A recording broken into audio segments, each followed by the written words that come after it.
नमस्कार। बात करते हैं जेल प्रहरी के ओल्ड पेपर्स की। पहला पेपर है 29 सितंबर 2018 को जो आयोजित किया गया और उसमें सबसे पहले हम बात करते हैं जनरल नॉलेज के सेक्शन से कौन से प्रश्न पूछे गए हैं। पहला प्रश्न है मध्य प्रदेश शासन द्वारा वर्ष या किस वर्ष में आपदा प्रबंधन संस्थान DMI डिजास्टर मैनेजमेंट इंस्टीट्यूट की स्थापना की गई। सही आंसर है 1987। तो जिस तरह से आप देखिए यहाँ पर मध्य प्रदेश शासन द्वारा आपदा प्रबंधन संस्थान की स्थापना की डेट पूछी जा चुकी है जिसकी स्थापना 1987 में हुई थी। अब इससे संबंधित क्वेश्चन क्या पूछा सकता है। आपदा प्रबंधन अधिनियम, ध्यान रखिएगा, आपदा प्रबंधन अधिनियम 2005 में अधिनियमित किया गया था और वर्तमान में इसकी धाराएं कोविड-19 के कारण इसकी जो धाराएं हैं 51 से 60 तक पूरे देश में लॉकडाउन के दौरान लागू की गई हैं।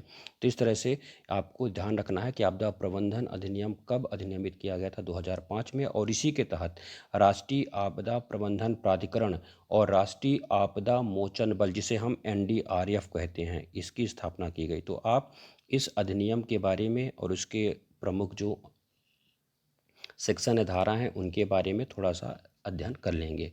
तो ये जो क्वेश्चन आया है ये MP से आया है।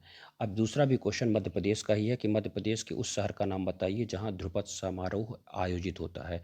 भोपाल। तो ये दोनों शुरुआत के जो प्रश्न हैं MP से हैं, ये समारोह से संबंधित प्रश्न है। तो आप मध्य प्रदेश की जो संस्कृति है, कल्चर है, उससे संबंधित टॉपिक को पढ़ें। फिर अगला क्वेश्चन है रानी विक्टोरिया की स्वर्णिम जयंती मनाने हेतु निर्मित किए गए यूनेस्को के विश्व विरासत स्थल का नाम बताइए।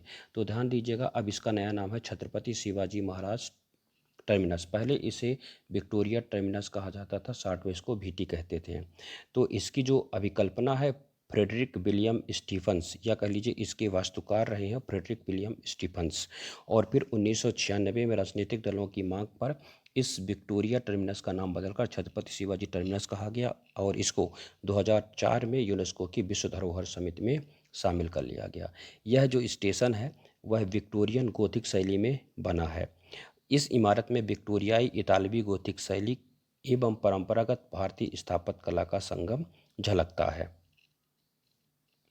अगला जो क्वेश्चन है आधिकारिक शुभंकर प्राप्त करने वाला, ये भी मध्य प्रदेश क्वेश्चन है। भारत के प्रथम वन्यजीव रिजर्व का नाम, तो राज रिजर्व का नाम है कान्हा टाइगर रिजर्व, जिसे पहली बार आधिकारिक रूप से शुभंकर जारी करने का अधिकार प्राप्त हुआ और वह शुभंकर था भूर सिंह। और भूर सिंह पूरा नाम है, यह बारहसिंघा था, भूर सिंह दी बारहसिंघा। तो इस तरह से भूर सिंह दी बारहसिंघा जो है कान्हा टाइगर रिजर्व का पहला आधिकारिक शुभंकर घोषित किया जाता है। Kanha tiger reserve project tiger में पहली बार शामिल किया गया। आपको पता है भारत का ये मध्य प्रदेश का ये पहला टाइगर रिजर्व भी रहा है और पहला उद्यान भी रहा है, पहला अभ्यारण्य भी रहा है। 1933 में इसको अभ्यारण्य के तौर पर स्थापित किया गया। फिर 1 जून 1955 को इसको नेशनल पार्क बनाया गया। सतपुड़ा पहाड़ियों से घिरा हुआ है। मांडा और बालाघाट में लगभग 940 वर्ग किलोमीटर क्षेत्र में इसका विस्तार है। और इस तरह से आप इसकी जो विशेषताएं हैं उन विशेषताओं को पढ़ लीजिएगा। इसके बाद करंट से क्वेश्चन है मजदूर और गरीब परिवारों के लिए बिजली सब्सिडी देने हेतु मध्य प्रदेश शासन द्वारा वर्ष 2018 में शुरू की गई योजना का नाम बताइए। ये संबल योजना है और ये संबल योजना बहुत चर्चित योजना रही है, लेकिन कांग्रेस सरकार आने के बाद इसको बंद किया गया है। इसको फिर से शिवराज सरकार ने इसको फिर से शुरू कर दिया है। अब संबल योजना के जो प्रावधान हैं उनमें उन प्रावधानों में नए भी प्रावधान जोड़ दिए गए हैं। पहले इस योजना के तहत गरीबी रेखा से नीचे रहने वाले परिवारों को 200 रुपये महीने चुकाकर बिजली इस्तेमाल करने की सुविधा मिल रही थी और इसको फिर से प्रारंभ कर दिया गया है। और हाल ही में संबल में एक योजना और जोड़ी गई है। ऐसे 5000 बच्चे जो 12वीं कक्षा की परीक्षा में सबसे ज़्यादा नंबर लाएंगे उनमें से सभी को 30,000 रुपये अलग से दिए जाएंगे। ये सुपर 5000 करके एक प्रावधान संबल योजना के अंतर्गत जोड़ दिया गया है। तो इस तरह से योजना फिर से महत्वपूर्ण बन गई है एग्जाम के दृष्टिकोण से। 1931 में भारतीय राष्ट्रीय कांग्रेस के किस अधिवेशन में मौलिक अधिकारों और राष्ट्रीय आर्थिक कार्यक्रमों के प्रस्तावों को अपनाया गया था। ध्यान दीजिएगा, कांग्रेस के राष्ट्रीय अधिवेशन से क्वेश्चन आते रहे हैं, आप उसको पढ़ लीजिएगा। और उसको आपको कहाँ से पढ़ना है, लूसेंट में आप जाएंगे, उसमें हिस्ट्री का जो विविध वाला सेक्शन वहाँ पे पढ़ लेंगे। ठीक है, तो और ये 1931 का ये अधिवेशन था कराची का, इसको आप देख लीजिएगा। फिर यहाँ पर एक कालिदास, राष्ट्रीय कालिदास सम्मान से क्वेश्चन पूछा गया है। तो ये तो 2018 का था। 2016 का जो पुरस्कार दिया गया था 2018 में। अभी मध्य प्रदेश सरकार ने हाल ही में 20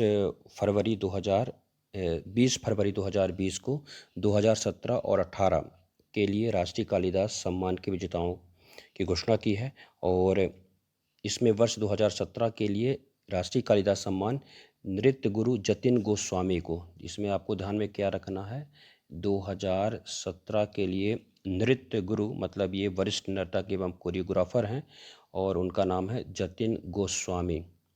और वर्ष 2018 के लिए यह पुरस्कार जिनको देने के नाम घोषित किया गया है वो हैं उमा शर्मा जी। ये उमा शर्मा जी का जो संबंध है वह कथक नृत्य से है। इन्हें पद्मश्री और पद्म भूषण सम्मान से भी सम्मानित किया जा चुका है। उन्होंने जयपुर घराने की कथक परंपरा के बाद शंभू महाराज और बिरजू महाराज का भी मार्गदर्शन प्राप्त किया।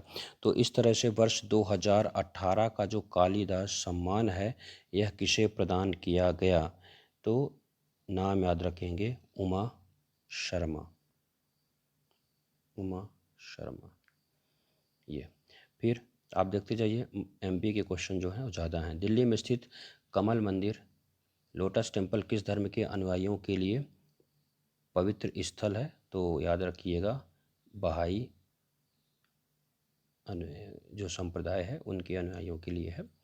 फिर यहाँ पर क्वेश्चन और मध्य प्रदेश से है। वर्ष 2017 में मध्य प्रदेश किस हिस्से में दुनिया का सबसे पुराना शैवाल जीवाश्म खोजा गया, तो सही आंसर है चित्रकूट। फिर मध्य प्रदेश राज्य में राज्य आनंदम संस्थान के सामान्य निकाय के अध्यक्ष कौन होते हैं, तो राज्य के मुख्यमंत्री जो हैं राज्य आनंदम संस्थान के अध्यक्ष होते हैं। दीप से दीप जले के रचयिता कौन है, तो ध्यान रखिएगा श्री अटल बिहारी वाजपेयी, राहत इंदौरी, माखनलाल चतुर्वेदी, भगवान दत्त शर्मा में से सही आंसर हैं माखनलाल चतुर्वेदी। ऑप्शन कौन कौन से दिए गए हैं ये ध्यान रखिएगा, भगवान दत्त शर्मा, माखनलाल चतुर्वेदी, राहत इंदौरी, अटल बिहारी वाजपेयी। ठीक है, अभी राहत इंदौरी का हाल ही में निधन हुआ है, तो इनके जन्म स्थान या इनके किस उपलब्धि के बारे में भी पूछा जा सकता है। भारत सरकार और आरबीआई के मौद्रिक नीति ढांचे पर समझौते का निम्नलिखित विकल्पों में से कौन सा एक लक्ष्य है, तो सही आंसर है मुद्रास्फीति। फिर भारत का मेट्रोमैन किसे कहा जाता है, ये आपको पता होगा, श्री श्रीधरन को। वैरनद्वीप जो भारत का एकमात्र सक्रिय ज्वालामुखी है, बड़ा बेसिक क्वेश्चन है, ये कहाँ स्थित है, अंडमान निकोबार द्वीप समूह में स्थित है।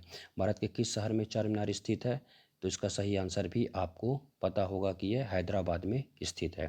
तो बड़े बेसिक से क्वेश्चन पूछ जाते हैं, अगर आप लूसेंट का विविध अच्छे से पढ़ लेंगे, सभी सब्जेक्ट के विविध पढ़ लेंगे और लास्ट में जो विविध और स्पोर्ट दिया उसको पढ़ लेंगे तो लगभग कवर हो जाएगा। और इसका अतिरिक्त आपको एमपी पर फोकस करना होगा। निम्नलिखित में से किस संस्थान ने मध्य प्रदेश में भारत के प्रथम एकीकृत नियंत्रण और कमान के केंद्र का शुभारंभ किया, तो ये भी एमपी का क्वेश्चन है, Bhopal smart city development corporation limited ने। फिर बाणसागर बांध परियोजना में निम्नलिखित में कौन सा राज्य संयुक्त नहीं है, ये बड़ा बेसिक से क्वेश्चन आ गया है। आपको पता है मध्य प्रदेश, उत्तर प्रदेश और बिहार की संयुक्त परियोजना, मतलब इसमें छत्तीसगढ़ शामिल नहीं है। फिर पश्चिम बंगाल में हावड़ा ब्रिज किस नदी पर बनाया गया, अक्सर आप नाम सुनते हैं हावड़ा का, तो ये हुगली नदी पर बनाया गया है। स्मार्ट सिटी मिशन को किस वर्ष में लॉन्च किया गया, तो मोदी सरकार के महत्वाकांक्षी परियोजनाओं में इसको भी शामिल किया जाता है, तो 2015 में इसको लॉन्च किया गया था स्मार्ट सिटी मिशन। किस मिशन का उद्देश्य चरणबद्ध तरीके से शहरी बेघर लोगों को आवश्यक सेवाओं युक्त आश्रय प्रदान करना है, तो इसका सही आंसर है national urban livelihood mission, NULM, राष्ट्रीय शहरी आजीविका मिशन। तो आप देख रहे हैं कि योजनाओं से क्वेश्चन पूछे गए हैं। तो ये क्वेश्चन थे, लगभग कितने क्वेश्चन हो गए, 20 क्वेश्चन जो कि जीके से आए हैं। इसके अतिरिक्त बाकी जो क्वेश्चन है, हिंदी के क्वेश्चन हैं, फिर मैथमेटिक्स के हैं, इंग्लिश के हैं, साइंस के हैं, इनकी चर्चा हम अलग से करेंगे। अभी हमारा उद्देश्य है जो जीएस के क्वेश्चन आए हैं उनको हम देख लें, उसके बाद हम हिंदी और बाकी विषय के जो क्वेश्चन हैं उन पर भी चर्चा करेंगे। तो एक बार इनको अच्छे से देख लीजिएगा, उन्हीं से रिलेटेड क्वेश्चन को तैयार करिएगा। धन्यवाद।